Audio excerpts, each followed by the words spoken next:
I think that the obstacle, the big one, is that you always preaching to the choir. It's very difficult to engage people that it's not even interested.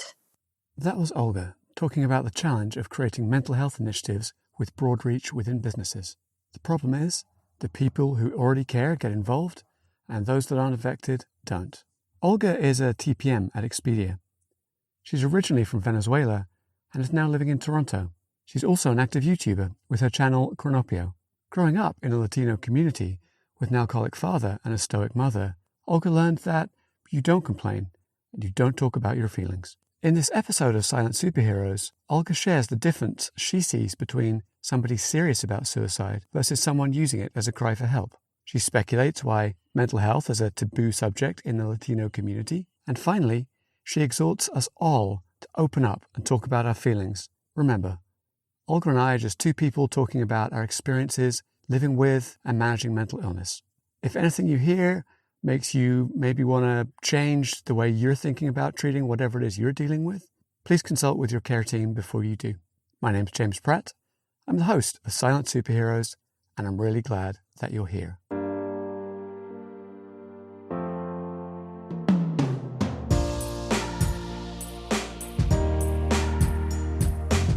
Welcome to the Silent Superheroes podcast, a series of frank conversations about mental health at work.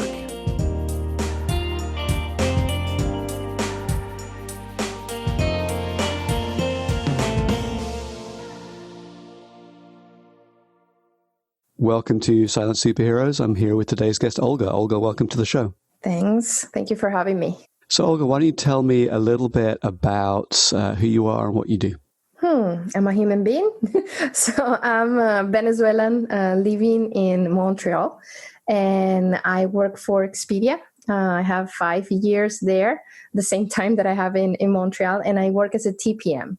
And also recently, I have my YouTube channel. So I'm trying to learn the ropes. It's very interesting, very complex. But I enjoy the process a lot. What's your YouTube channel called? What's it about? It's called Mujer Cronopio. And the Cronopios are like the creative people, the wacky people, weird people. And then you have the famas, which are the 9 to 5, all organized and, all bureaucratic. So my channel is called like that because I'm a Cronopio and I'm trying to be a little bit more of a fama. So that helps actually, that increase my mental health or my mental illness situation. What have been some of the issues that you faced with mental health? Oh, well, the big elephant is suicide. First time that I attempted was I was 15. I didn't know that it could be a illness. I thought I was weak and a coward. So yeah, I am realizing now that I am almost 40 that maybe I'm a little sick. But I have my legs in good shape, my organs working. Apparently my brain should follow, but it doesn't. So there's a lot of words of judgment I'm hearing in there as you talk about your experience. Yes. From myself, I think from my community, from my family. I belong to the Latino community. So we're very judgmental because in my community, the value that you have if you're strong. So having a mental illness is weakness. You have a weakness. You have to overcome that. You have to be strong, right? So that is not part of you. It's something that you have to even execute. You have to kill it somehow. You don't talk about it. It doesn't exist. Move on. Would the same be true if you mentioned your legs and your organs worked? Like if you had cancer, say, would it be the same attitude in the Latino community? No. So I recently shared a meme for the Latino community. And it says, if you broke your leg, you receive cars, you receive flowers, you receive, oh, poor thing. But if you're depressed, silence. And you say you can only speak for the Latino community, but I don't think that's unusual. I almost want to say, like, what is the community where you get a card if you're depressed? Because I don't know what it is. Yeah, true that. You have a good point. You have a very good point. But maybe we should start. Next time you're depressed, let me know and I'll send you a card. Thank you, James. Thank you. I will. You talked a little bit about your experience with anxiety and depression and suicide. I wonder if we can kind of rewind. I think you said the first time you experienced anxiety, I think, was around 15. Or was that the first time you experienced? It's a suicide attempt, 15, yeah. And that was an attempt. So it was something you made a plan and tried to follow through on. Yeah, actually, it was not that planned. It was the impulsive kind. I was depressed and such. So that night, my grandpa died. My parents went to my grandpa's house and such, and I was alone. And I took a revolver from my dad, and I get the bullets out. I choose one, and I play the roulette, the Russian roulette. Boom. And I pointed the gun to my head, and at the last moment thought about I couldn't do that to her. And I point the gun to the wall, and I pulled the trigger, and the bullet was there. Yeah, so when my parents got back, there was a hole in the wall, and I don't know if they believed me. I don't know still. And I know it was an accident and this or that, and that, was it. That was about as close as it gets, I would imagine. So, like, where did you go from there? Like, forget it happened and just move on, or?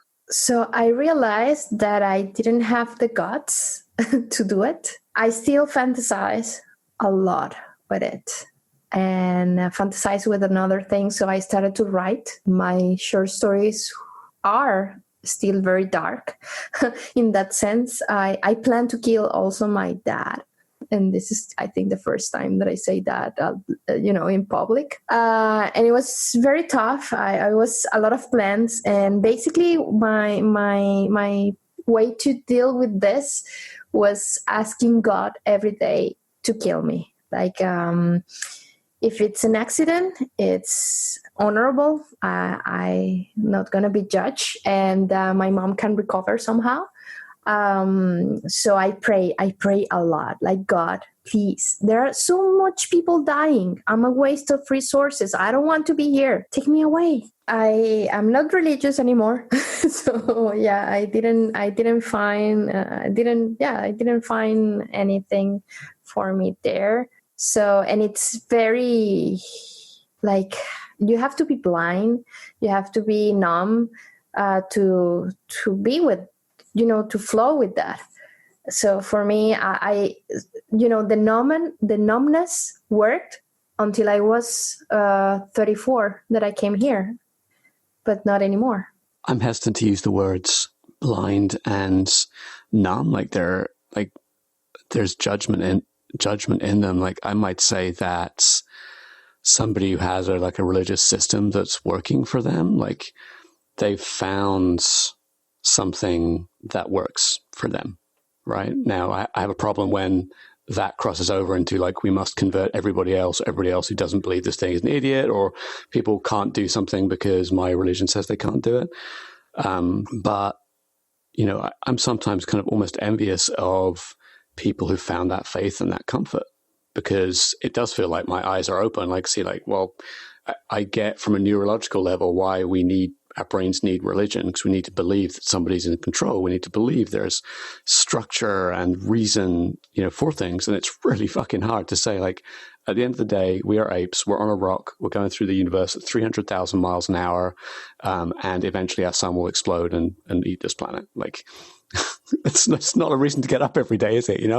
So, like, I see why, like, that kind of antidote of, like, okay, I can't see the system, but the system is there and it's there for a reason. I just put faith in it and everything works out okay. Like, I'm okay with that.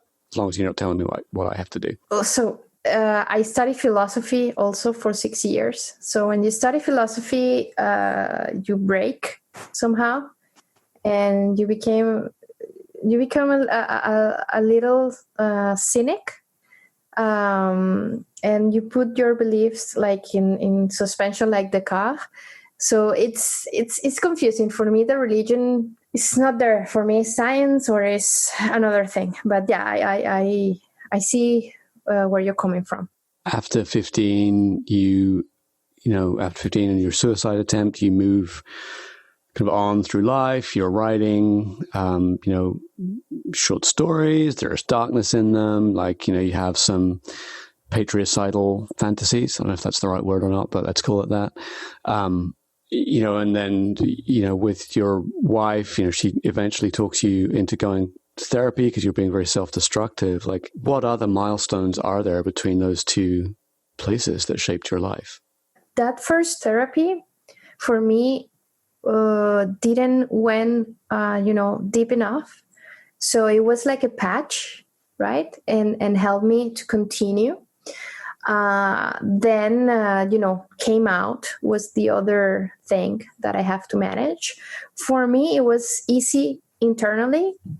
Being gay for me was, if the person has a vagina or a penis, it doesn't make a difference for me, to be very honest.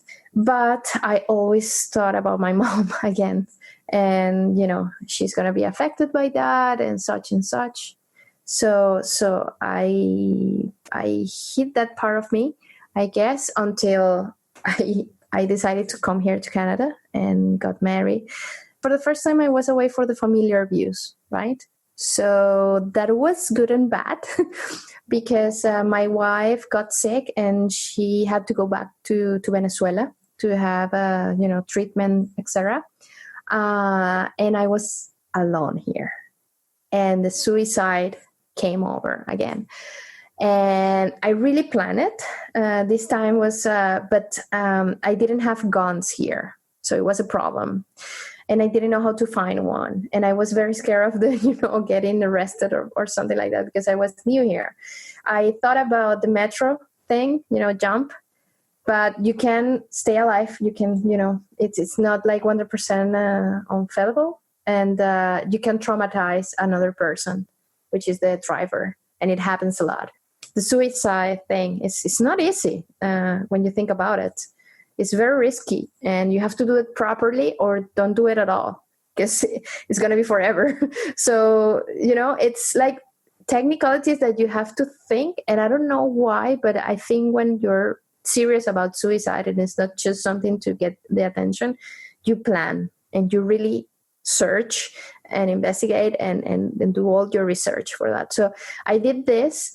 Then my wife came back and I was like, okay, she's here. I'm more stable. I decided what I think changed my life. And I was open with her.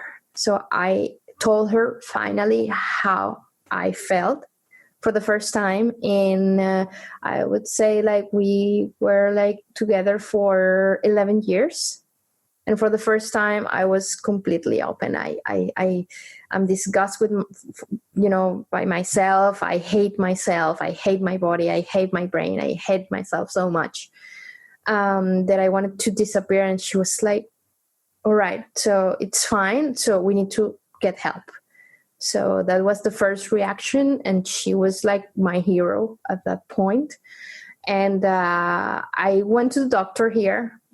She was a Latino doctor here in Canada. I went there and it was awful because I had to admit to a stranger that I wanted to kill myself. And then you are interrogated, like, the inquiries begin and you're treated like maybe because I guess that the thought process is that you want pills. And it was awful. And then she asked and asked more. And when I say the thing about 15 and the gun, oh, she's serious. So I noticed the change in the expression, the facial expression. Okay, here's the referral for a psychiatrist. I feel that I was dying. Going to a psychiatrist for me was, okay, you failed. you didn't pass the test, right? So I went to this guy, and this guy, asked me like two things. I cry and I cry in that period in Venezuela. There was a lot of protest and a lot of dead people, and my mom was there, my family was there. I was glued to the news like all day, all night. And I didn't know that I was in a mourning process for my country. Actually, there is a syndrome called the Ulysses syndrome for the immigrants, and you have to mourn your country, and it's something that affects you, even because the thing is that you are in so much pressure to get a life together from scratch again that you don't pay attention to that, right? The psychiatrist gave me my, I have not the pills here, but give me my pills, antidepressants and all the pills and such. Oh my God, I fell again. Now I have to take pills. I'm doomed. From here, I'm going to become an addict. But then I started the medication, and my wife told me, hey, you know that I take antidepressants for this time or such because this and that. I didn't know that. For me, it was like, something that I wanted not to see so much that I erased that from everywhere. Right. So, well, I started my pills like 2.5 years ago. Sometimes I'm like, oh no, I'm still taking pills. Something is not going well. But now I understand better that it's a chemical imbalance that I need that help as I would need it for my heart or for, my thyroid or anything else.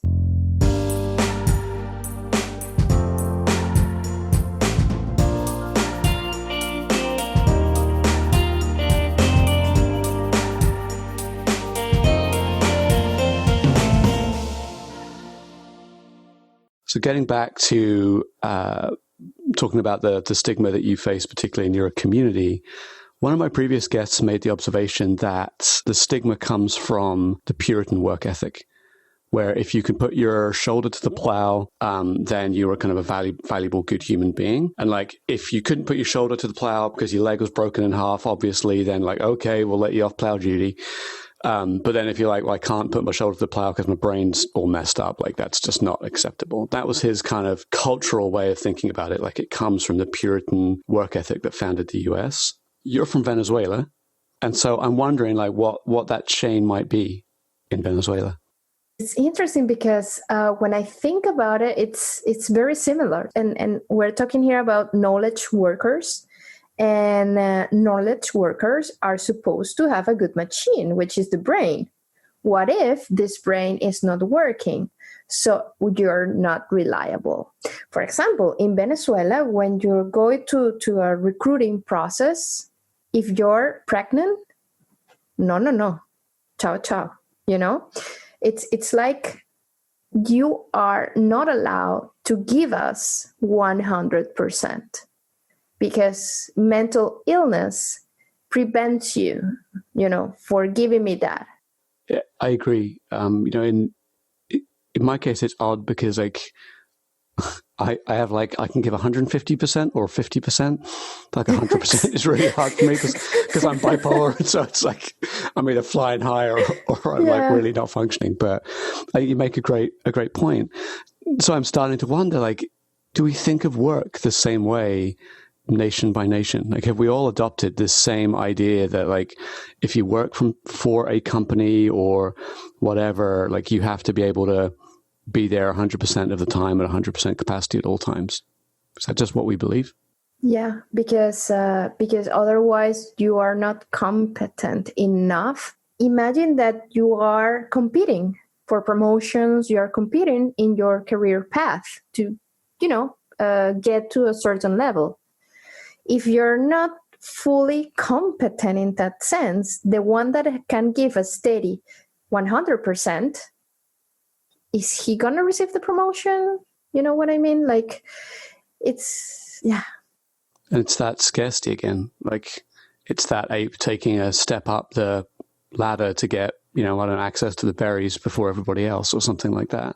like you talk about the Paleolithic brain, that whole idea of promotion, you are a better person because you promoted. Now you're promoted, you get access to more resources, which might mean money in your bank account or more people that you can tell, what to do. It feels to me like it's still that Paleolithic structure.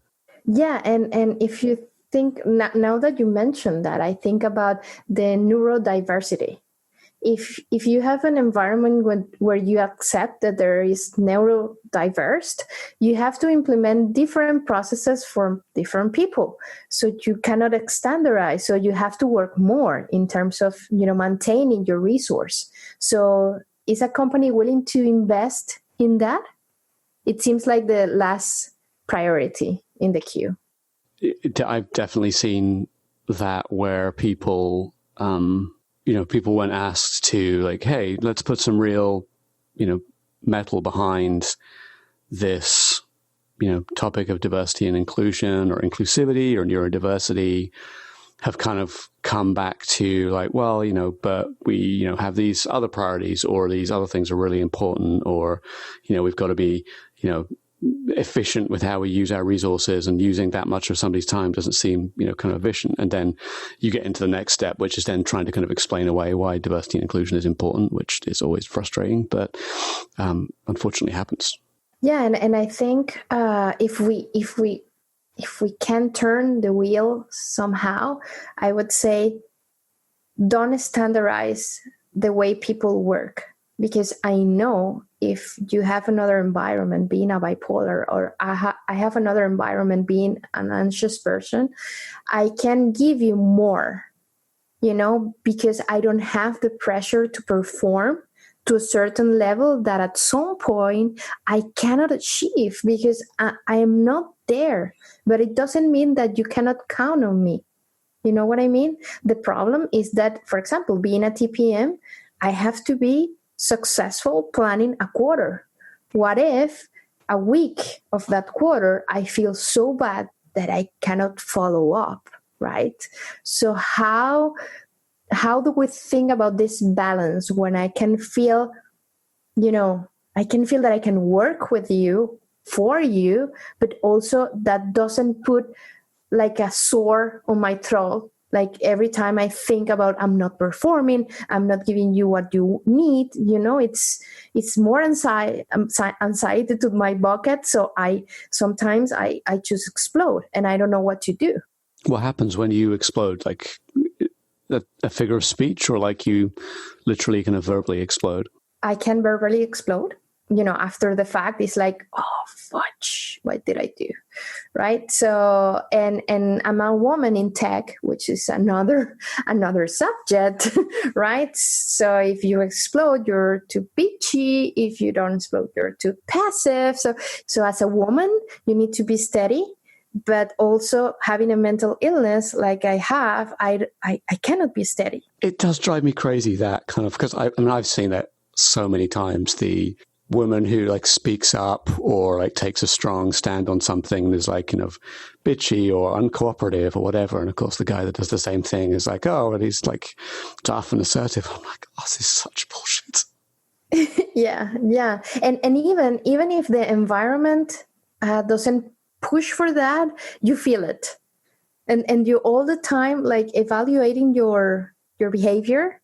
So it's a lot of pressure, and sometimes you want to go with the flow and meditate, but sometimes you want to throw everything through the window and run.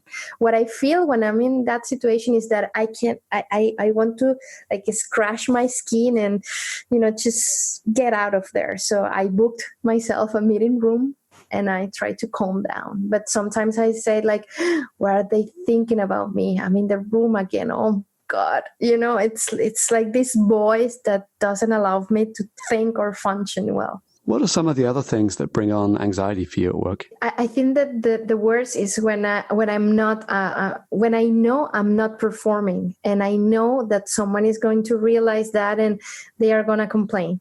I have a very demanding group of users. They are very involved in the tool that I manage. And sometimes they schedule meetings that I'm supposed to schedule myself. So they do the work for me because they don't wait for me to do it. If we think about it through the Paleolithic lens, in anxiety, your, I guess, cortisol, I think, is really high, which is the stress hormone. So, you're in a bad place from a Paleolithic standpoint because your stress is through the roof. You have to play your brain, actually. So, and that's what I'm investigating from the last 3 years, how to trick my brain, because it's a machine. It doesn't have to take over. So if your levels of cortisol are, high, there are plenty of things that you can do. But in this fast-paced environment that we work, sometimes there is no time to use all these beautiful techniques that we have. I wonder, you said there are tricks. And when you say tricks, I think hacks, shortcuts, right?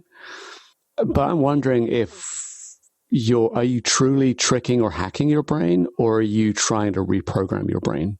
It's more reprogram, actually. Now that the neuroplasticity is a thing, there are plenty of resources. Actually, I'm taking a course to be a coach based on neuroscience. So sometimes you have to think about your brain. Not only your brain, is the body, is the whole thing. Because they discovered that we have neurons on our heart, and the heart holds memories. For example, the gut, like the entrails are the second brain. So it's a system, and you have to treat it as a system, and you can reprogram your brain. That's the work. Sometimes you have to be hacky, though. There are definitely times that you have to hack when, reprogramming is not going to happen fast enough, for one, right? That's cool. How did you find coaching? My father was an alcoholic, so I was the parent since I was 7, so to speak. So I'm very good at reading people and helping people. I don't like the word coaching. It's more like being with the person and actually give your attention and be a mirror for that person. And if I have the tools, and for me the tools are not like more esoteric things for me, like the law of attraction and all this thing. For me, it's science. I'm an engineer after all. So I need science to back up all this. So this class that I'm taking, it's more science oriented. As a coach, I would say coaching is can be a very powerful way of changing kind of habits, behaviors, of doing that reprogramming. Unfortunately, it's not an article that you read on BuzzFeed that's like, here's 15 ways to like stop anxiety tomorrow. It's like, that's not going to work. But definitely, if you're willing to put the work and energy in with a coach, it can make a big difference. Yeah, I think definitely therapy. Like you have to deal with your growing process, basically because your mom and dad form you as a person somehow, your culture, and sometimes you didn't have the tools to process all that information. So you process it the way you could, which is not good sometimes. So you have to do this therapeutic, work. But actually, I think the coach, it's more like hands-on. So I have this, but if you open processes that are, too big, of course, people need to do therapy. It's for everyone. I was not a believer. Like this sounds like a cult, but it's not like that. It's just any sentence that starts with "it sounds like a cult." Yeah, it's bad. It's right? a cult. Yeah. No, but I mean it. It's trying to know yourself, right? And this is prescribed since Socrates, like know thyself. So it's a thing that you have to do. Sometimes you can spend your life and the whole life and you die and you don't know yourself. You just go with the flow. But for people like us, maybe with a mental illness, it's important to do this work.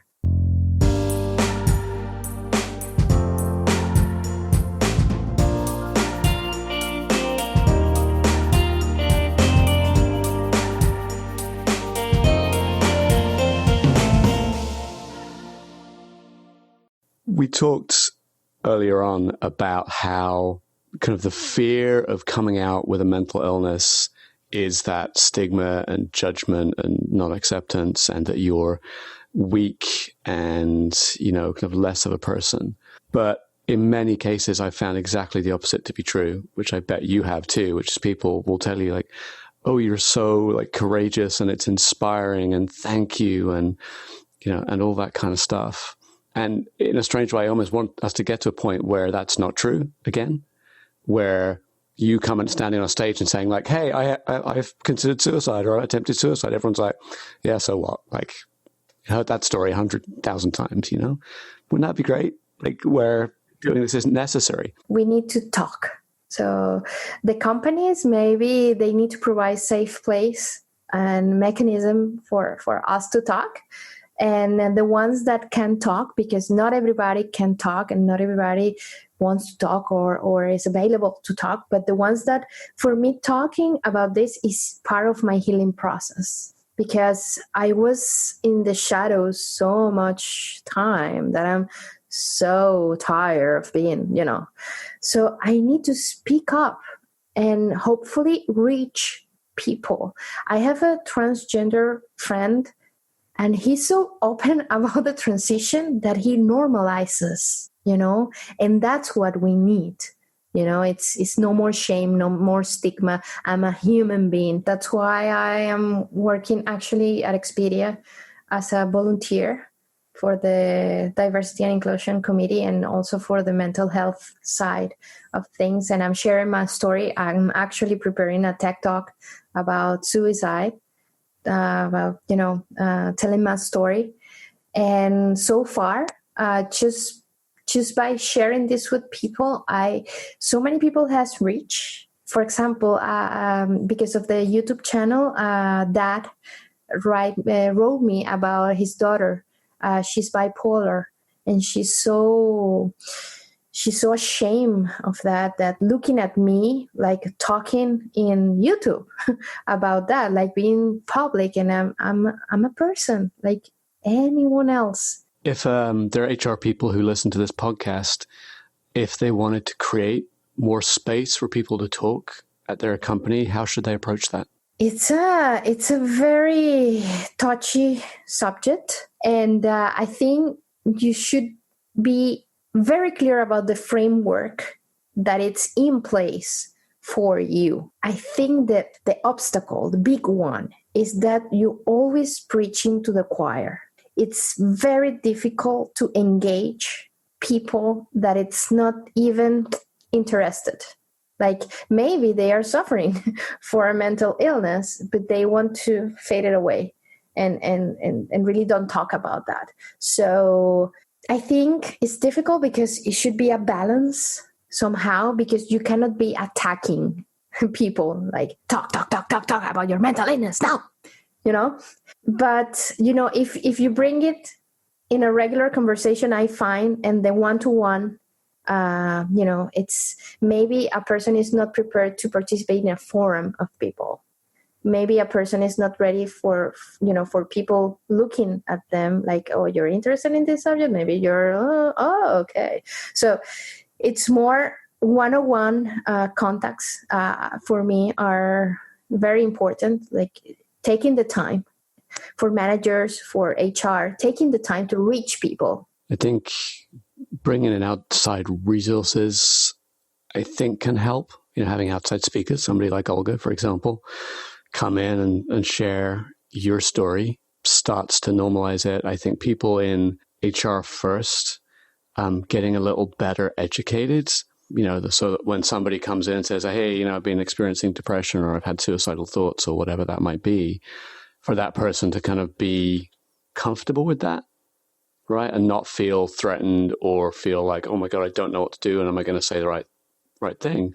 And in many ways, you made the observation that if I go back in my career 15 years, say, it was much less common for somebody who was gay to be out at work. You just didn't do it just in case. But things changed over time. I think as more and more people became comfortable being out and being themselves. And I feel like maybe we're 15 years ago, or maybe we're 10 years ago from a mental health, mental illness perspective. And all it's going to take is just more people like you and I being willing to talk, and workplaces making people feel safe to talk about that stuff. And I think we'll be in a position where, again, we don't need to have this conversation in like 15 years' time, because for many workplaces, for many people, it'll be figured out. So have you think about your next podcast? Because, Best question someone's asked me yet. That is a good question. I'll figure that out. Yeah, it's going to be a good cause. Yeah, exactly. I wanted to ask you a question. You talked before about your mum and, the potential for your mum to hear this podcast and, what she would think. And in that she only speaks Spanish, she's unlikely to listen to the podcast. But if you could say something to her about your mental illness, what would you say? Last year, my mom suffered from a mental breakdown. I had to institutionalize her for a couple of months. Her weight was 30 kilos, so she was almost dying. But for the first time, I think she got that she doesn't have to be that strong. So now we can have more conversations about this. And it's because she experimented that herself. She was psychotic. It was very, very bad. And she always was stoic, She was like, wow, like this rock that you cannot beat her, like you cannot with my mom. So her being in that situation and me taking the decisions was very tough for her. For me also, I want to die again. There is a thing that she told me that really made me figure out that, man, we have lost so much time in this spiral. And it's that I never committed suicide because of you. Oh, Mom, we have something in common.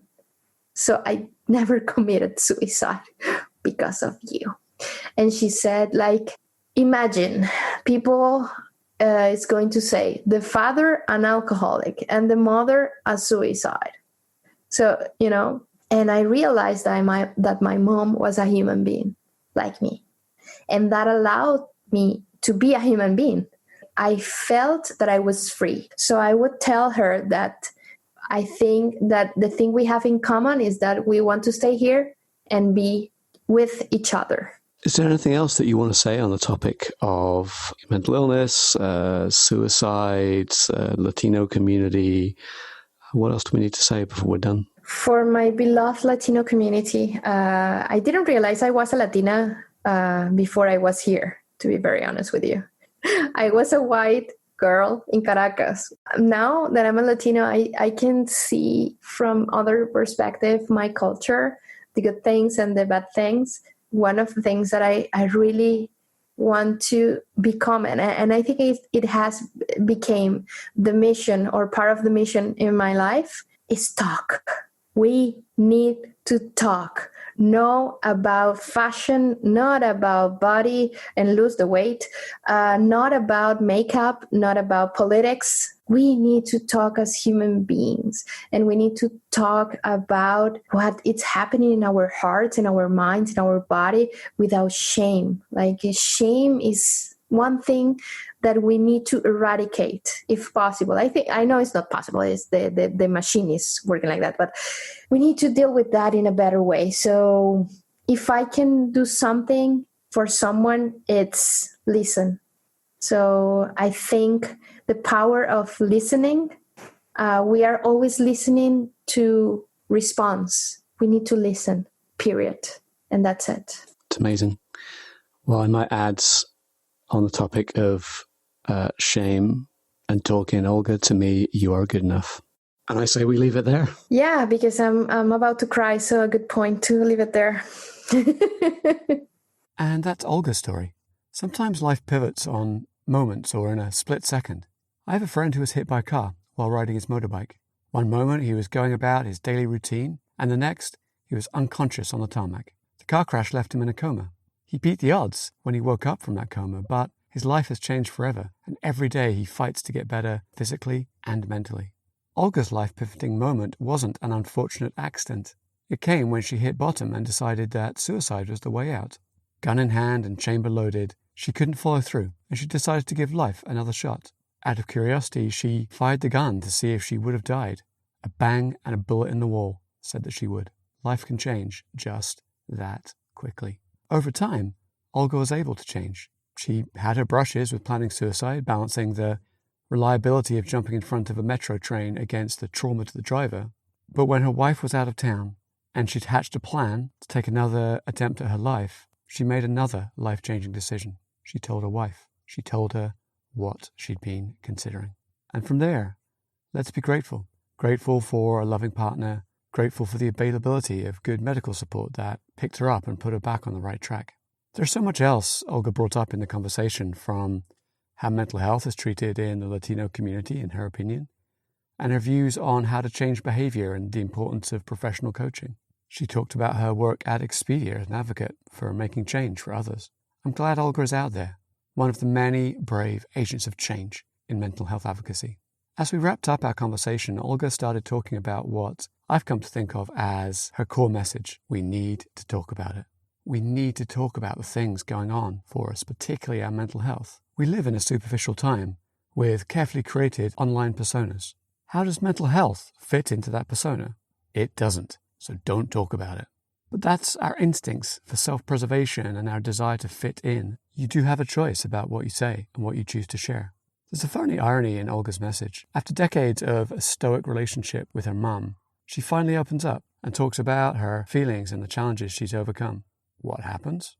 Her mum opens up and shares that she struggled in the same way that Olga has all these years. Let's do a thought experiment.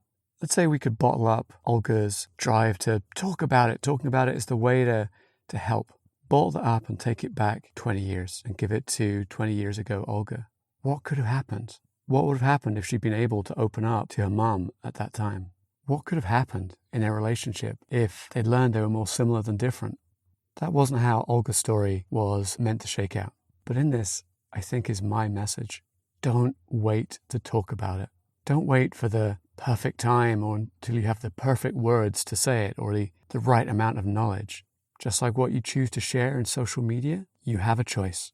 So start now and live more of your life open and connected to other people. It's one way you can live more healthily.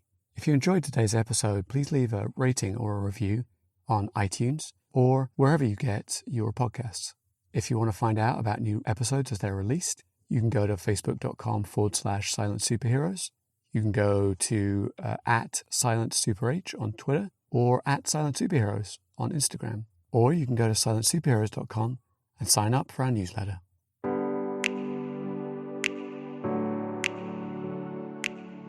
Take your mental health seriously.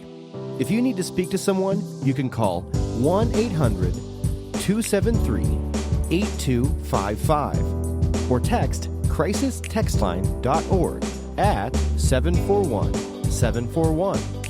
Both provide 24/7 confidential counseling to people in the United States.